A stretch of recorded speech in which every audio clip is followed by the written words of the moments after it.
alaykum. Quvasoy ko'p kuzatib borishlari. Quvasoy shahar. Qaysi ko'cha tog'a? Azizov 120. Azizov 120. Azizov ko'chasiga mana o'rnatib beryapmiz. Xo'p, baytga 86 ga 220 bir qanotli Redpay alyumin profil. Oynasi yodiviy gulli. Lambir esa original. Ruchkasi har doimgidek graf firmasiga tegishli. Zamoylari. Ko'rishlar yo'q, juda go'zal holatda. Hop, bu ichkari tomoni.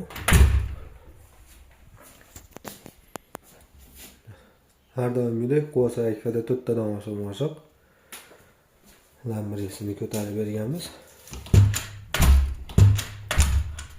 Yo'qliklar juda go'zal holatda. Narxi 1.450.000 so'm bo'ldi. Bir qavat yodiviy gulli oynasi bilan olib kelib o'rnatib berish ustanovkasi xizmati ichida. Quvasoy akfada qolinglar. Quvasoy akfa doimo xizmatingizda. Shunaqa eshig'iga qidirayotgan oshnalaringga jo'natib qo'yishni unutmanglar.